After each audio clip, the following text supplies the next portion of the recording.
नमस्कार दोस्तों। Assistant teacher का, सहायक शिक्षक भर्ती का सिलेबस सबके पास पहुंच गया।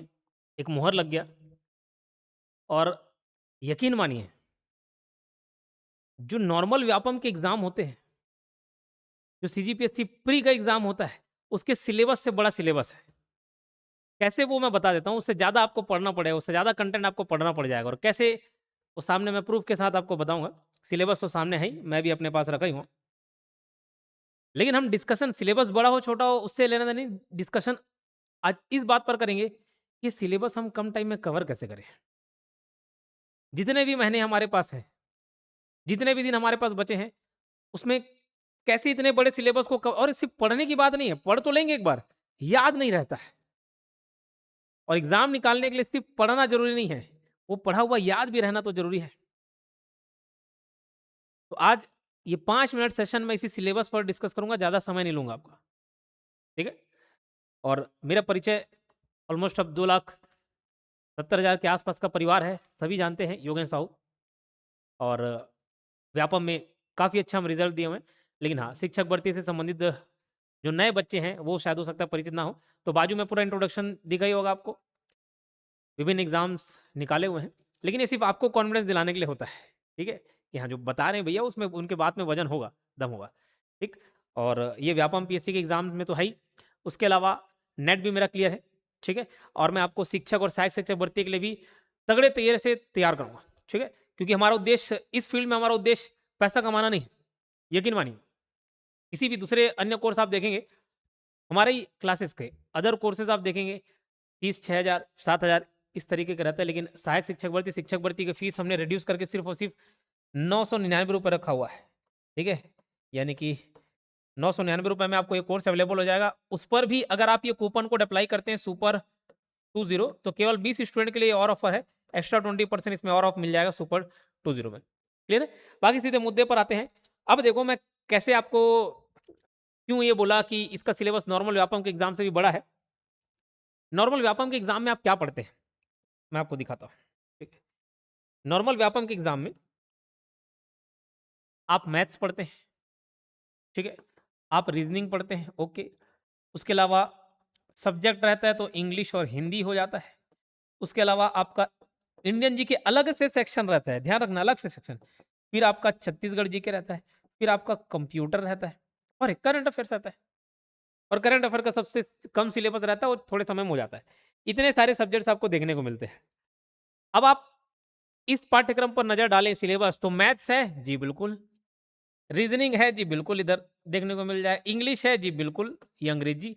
हिंदी है? जी बिल्कुल, हिंदी भी है। ठीक, उसके बाद इंडियन जीके है, ये सामान्य ज्ञान। छत्तीसगढ़ जीके है, यही 15 मार्क्स में आपका इंडियन प्लस छत्तीसगढ़ जीके दोनों अलग हो जाए। कंप्यूटर है, तो बिल्कुल कंप्यूटर भी ये देखो कंप्यूटर शिक्षा। करंट अफ़ेयर भी उसी है, सब इंडियन जीके, छत्तीसगढ़ जीके का ये करंट अफ़ेयर इसी में शामिल हो जाएगा, ये भी कवर हो गया। ये तो सारा का सारा आपको पढ़ना ही है, एक्स्ट्रा क्या देखने को मिल जा रहा है भैया, जो सीडीपी आप पढ़ते हैं वो अलग से, पर्यावरण अध्ययन, पर्यावरण का एनवायरनमेंट का टॉपिक अलग से आ गया। उसके अलावा सभी सब्जेक्ट का अपना एक पेडागोजी वाला पार्ट है कि नहीं? इंग्लिश का अलग, हिंदी का अलग, मैथ्स का अलग, इतना बड़ा सिलेबस है, वाक़ई बहुत बड़ा सिलेबस है, ठीक है? तो इसी पर डिस्कशन करेंगे कि भई हम कैसे इस एग्ज़ाम को निकालें, क्लियर है? तो चलो सबसे पहले मैं लास्ट में आता हूँ, ठीक है? सबसे लास्ट में आता हूँ और इंडियन जीके के सिलेबस पर थोड़ा नज़र डालते हैं।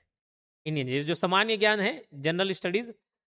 अब मैं आपको बताऊँ, अगर आपको एग्ज़ाम निकालना है ना, तो आपको अपने सिलेबस को 2 हिस्सों में बाँटना होगा। सिलेबस को 2 हिस्सों में बाँटना होगा। एक सिलेबस आपके लिए रहेगा स्कोरिंग, स्कोरिंग एरिया में रखेंगे और एक सिलेबस रहेगा चैलेंजिंग, एक स्कोरिंग और एक चैलेंजिंग। एक एरिया आप बाँटना स्कोरिंग, एक चैलेंजिंग। मेरी बातों को ध्यान से रुकना, इतने सारे एग्ज़ाम्स निकालने का अनुभव है, तो वो उस अनुभव को आपको साझा कर रहा हूँ। जिन-जिन स्टूडेंट ने ये फ़ॉलो किया है, वो सब आज किसी न किसी जॉब पर है, चाहे वो एवरेज स्टूडेंट ही क्यों ना हो, लेकिन बात है फ़ॉलो करने की। तो आपको अगर ये एग्ज़ाम निकालना है, ये 2 भाग में बाँटना, स्कोरिंग सब्जेक्ट में क्या रखूँगा, आप 5 मार्क्स कंप्यूटर का ये मत देखो कि सिर्फ़ 5 मार्क्स का है। अरे वो 5 मार्क्स का और सिलेबस भी तो लिमिटेड है उसका कंप्यूटर का।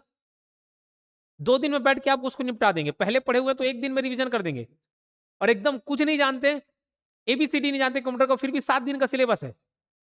वो भी 1-1, 2-2 घंटा देंगे तो खत्म हो जाएगा। तो कंप्यूटर 5 मार्क्स, रीजनिंग का एक हिस्सा है आपको, रीजनिंग का टॉपिक जो सामान्य मानसिक योग्यता है, तो रीजनिंग कितना 15 मार्क्स वो दे रहा है आपको, ठीक है। उसके अलावा मैं ये मान के चलता हूँ कि भाई इतने ऐसी, अगर इस एग्जाम के लिए आप सीरियस हो गए ना, तो ये जो सीडीपी है वो आप पढ़ के रखे होंगे 15 मार्क्स वाला, ठीक है। 15 मार्क्स, ये सारा का सारा scoring area, computer reasoning CDP, ये स्कोरिंग एरिया है, ठीक है। 30 + 5 35 मार्क्स। अब उसके बाद चैलेंजिंग में आप उस टॉपिक को रखेंगे जो भाई आपको लगता है कि डिफिकल्ट है। जैसे मैं उदाहरण के तौर पे मान के चल रहा हूँ, इंडियन जीके और छत्तीसगढ़ जीके सब इसी में डाल दिया है। देखो ना 15 मार्क्स के लिए आपको कितना मशक्कत करवाया जा रहा है। इसमें आपका पॉलिटी है, हिस्ट्री है, ज्योग्राफी है, इकोनॉमिक्स है, साइंस भी है, फिर छत्तीसगढ़ भी है, उसके अलावा और विभिन्न दूसरे पार्ट भी डाल दिए गए, और सिर्फ इससे मार्क्स कितना मिल रहा है 15। तो सिर्फ इसी पे ध्यान देना भी मूर्खता और सिर्फ इस पे ध्यान देना भी मूर्खता है। हमको बैलेंस बनाकर चलना है। तो आप ज्यादा प्रयास करेंगे इससे, जितना इसको जितना पढ़ के खत्म कर सके जल्द से जल्द और जितना स्कोर कर सकें, और जितना टाइम आप इसको देंगे उतना ही इक्वल टाइम इसको देना। ऐसा नहीं कि कम मार्क्स का इजी है तो आप उसको कम मार्क्स दे रहे हैं, इससे 2-2 3-3 मार्क्स चूक जाता है ना, जो आप इजी है सोच के वेस्ट कर देते हैं, इधर हम लाने में सालों लग जाते हैं। चैलेंजिंग वाले में मान के चलो मैं आपके लिए रख दूं ये जीएस वाला पोर्शन।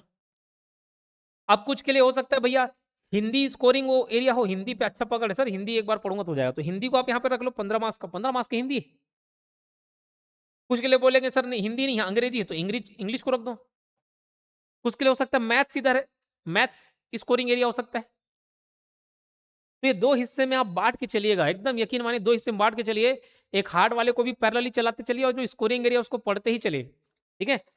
और कभी कभार क्या होगा, आप इस पर पकड़ बनाने की कोशिश करेंगे ना, मैं पॉलिटी को हर एक चीज पढ़ लेता हूँ, कॉन्स्टिट्यूशन ये एक एक प्रावधान याद कर लेता हूँ, एक एक अमेंडमेंट याद कर लेता हूँ, एक एक केस स्टडी याद कर लेता हूँ, यूपीएससी लेवल का क्वेश्चन सॉल्व कर लेता हूँ, आप इसी में उलझे रह जाएंगे।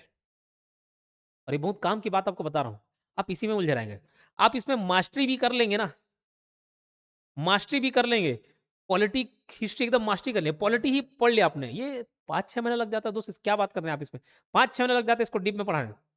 हम इसको 6 दिन में भी पढ़ाएं और 6 महीने तक भी पढ़ाएं, खींचे पॉलिटी की बात करो। और इससे एवरेज अगर मैं मार्क्स निकालू ना तो 2 से 3, उससे ज्यादा क्या पूछ देगा। तो क्या उतना टाइम देना लाजमी है? नहीं है। तो बेहतर है कि हम उन चीजों को टारगेट करें जहां से ज्यादा मार्क्स खींच सके। एक ओवरव्यू पढ़े, जितना समझ आ रहा ठीक है, जब हमारे पास लास्ट में टाइम बच जाएगा तब उसको देखेंगे, क्योंकि समेटना भी तो है। फिर वो क्या है, कोई constitutional body non constitutional body सब पढ़ दे रहे, जो नहीं पूछा जा रहा उसको भी पढ़ दे रहे कवर करने के चक्कर में। तो मेरा ये मानना है कि इसको पैरेलली चलाएं, पढ़ते जाए, नोट पढ़ना है इसको, ये मार्जिन यहीं से सेट होगा, एज आपको यहीं से मिलेगा। लेकिन इसमें देखो ना 7 अलग अलग टॉपिक दे दिए, 7 अलग अलग हेड में, एवरेज भी मानो तो एक एक हेड से 2 मार्क्स बन रहे हैं। तो 2-3 मार्क्स के लिए एकदम टेंशन नहीं लेना है। हाँ कंप्यूटर आप बिल्कुल ये जल्दी खत्म हो जाएगा, 5 मार्क्स पर जरूर ध्यान दें। ये रीजनिंग भी आप एकदम इजीली बना सकते हैं, है ना, लेकिन इसको हल्के में नहीं लेना, वहां से 1-2 मार्क्स भी आप चुकेंगे ना, वो इंडियन जीएस में 1-2 मार्क्स लेने में सालों लग जाएंगे आप। फिर सीडीपी पर मैं चर्चा नहीं करूंगा, क्योंकि जो भी बच्चा इंटरेस्टेड होगा, जो थोड़ा सीरियस होगा, वो इस पर पकड़ बनाया होगा, इसको तो छोड़ना ही नहीं है, जितने क्वेश्चन हो सके कर लें, ठीक। चलिए अब ये पर्यावरण है, पर्यावरण वाला जो पार्ट है, पर्यावरण अध्ययन 10 मार्क्स का है, ठीक है। इसको आप जरूर ध्यान दें, है ना, ये भी एक स्कोरिंग एरिया हो जाता है, इस पर आपको जरूर ध्यान देना है 10 मार्क्स का। और अगर हम मैथ्स की बात करें, अब देखो नॉर्मल व्यापम एग्जाम में भी जितना मैथ्स पढ़ना पड़ जाता, तो क्या कमी किया बताओ सिलेबस में, क्या कमी किया है? डेसिमल सिस्टम है, ठीक है, उसके बाद नंबर सिस्टम दे दिया है, फिर ये बॉडमॉस वाला सिंप्लीफिकेशन वाला टॉपिक दे दिया है, स्क्वायर रूट क्यूब रूट ये दे दिया है, एचसीएफ एलसीएम से रिलेटेड पूरे क्वेश्चन दे दिए हैं, मीन मीडियन मोड दे दिया है। व्यापम में आमतौर पर इससे सवाल नहीं बन जाते, कभी कभी भूले भट के आ गया तो, लेकिन इसको सिलेबस में ही शामिल कर दिया मीन मीडियन मोड। परसेंटेज दे दिया है, प्रॉफिट लॉस दे दिया है, इंटरेस्ट दे दिया है, रेशियो दिया हुआ है, स्पीड टाइम डिस्टेंस दिया हुआ है, एरिया वॉल्यूम पेरीमीटर दिया हुआ है, और भी अलग अलग पैटर्न पैटर्न की पहचान करना, ज्योमेट्री डाल दिया है, कोऑर्डिनेट ज्योमेट्री डाल दी है, क्या चीज नहीं डाला, सब चीज तो है। उसके अलावा ये तो चलो यूनिट 4 में है ना, फिर ये ऊपर का ये 3 और एक्स्ट्रा है, थोड़ा सा चैलेंजिंग जरूर है, सिलेबस बड़ा है, लेकिन उन्होंने बोला जो स्कोर करते चले, आप स्कोर इकट्ठा करना है आपको ना, ज्ञान अर्जित नहीं करना है, मेरी बात ध्यान से समझना। मैं कभी भी ज्ञान अर्जित करने के लिए नहीं पढ़ा, मैं अंक अर्जित करने के लिए पढ़ा, ठीक है। मैं मुझे याद है 2018 में जब मैं सेकंड रैंक लेके आया छत्तीसगढ़ में, इस समय मेरी एज 21-22 साल रही होगी जब एग्ज़ाम दिलाया। लेकिन उस समय मेरे को ये ट्रिक मालूम चल गया था कि भई एग्ज़ाम निकालना है। मैं 70% स्कोर किया। उस टाइम 70% आप स्कोर करते टॉप हो जाता। 150 मार्क्स का पेपर था, मैं 105-6 कुछ मार्क्स लेके आया था। 106 या 105 ऐसे कुछ मार्क्स लेके आया था, 106। मुझे मालूम था कि भैया मेरे को ये 100 मार्क्स टारगेट करना है। मैं 100 मार्क्स टारगेट लेकर चला था। तो टॉपर भी भैया 50 मार्क्स का उसको आइडिया नहीं होगा। मैं इस 100 मार्क्स को कैसे गेन करना है उसको देख रहा था बजाय 50 के। तो आपको भी बस वही ध्यान में रखना है। ठीक है? और बाकी सर कौन-कौन से टॉपिक पढ़ने हैं, कौन से एमसीक्यू ज़्यादा प्रैक्टिस करने हैं, तो उसके लिए आप निश्चिंत रहिए। हम अपने कोर्स जो है उसमें थ्योरी का जो पार्ट पढ़ा ही रहे हैं, एमसीक्यूज़ भी पैरेलली अब कवर करते चलेंगे। मैं नहीं चाहता कि जितने भी बच्चे जुड़े हों, लिमिटेड बच्चे जुड़े हों, लेकिन उन सबको मैं तैयार करना चाहता हूँ। और नो डाउट इसके पीछे स्वार्थ क्या छुपा होगा? सर इतने कम फीस पर कैसे प्रोवाइड करा दे रहे हैं? सर फीस कम है तो क्या क्वालिटी तो डाउन नहीं होगी? दूसरी जगह तो 7-7 हज़ार ले रहे हैं, हम यहाँ आपके यहाँ 1 हज़ार। तो आपको मैं बता दूँ, बस प्राइस में कॉम्प्रोमाइज़ कर रहे हैं, क्वालिटी में भी नहीं। पढ़ाएँगे हम उससे ज़्यादा ही, कोई हमसे ज़्यादा क्या पढ़ा देगा? पूरी डेडिकेटेड टीम है जो इस पर मेहनत कर रही है। और इसमें एक स्वार्थ ये है कि भैया ज़्यादा से ज़्यादा लोग सेलेक्ट हो जाएँ, लोग जाने-पहचाने, बहुत अच्छा लगता है। लोग सोचते हैं पैसा कमाएँगे, पैसे से ज़्यादा जो प्यार है ना उसकी तुलना किसी से नहीं की जा सकती। छत्तीसगढ़ में हर डिपार्टमेंट में हमारे लोग रहेंगे। ज़्यादा से ज़्यादा लोग पहचानते हैं, छत्तीसगढ़ के कोने-कोने में जानते हैं। सेलेक्ट हो जाता है कहीं किसी भी अबूझमाड़ के जंगल में खो जाए ना हम, तो भी वहाँ योगेंद्र सर को जानने वाला मिल जाए। अरे सर आपके वीडियोज़ देखते हैं, तैयारी करते हैं, बहुत अच्छा लगा। कोने-कोने में जंगल, ये शिक्षक, सहायक शिक्षक भर्ती वाले ही जो शिक्षक लोग रहते हैं, वही वर्ग वाले जान जाते हैं। अरे आप सर आए, तो हाँ, वो स्वार्थ है।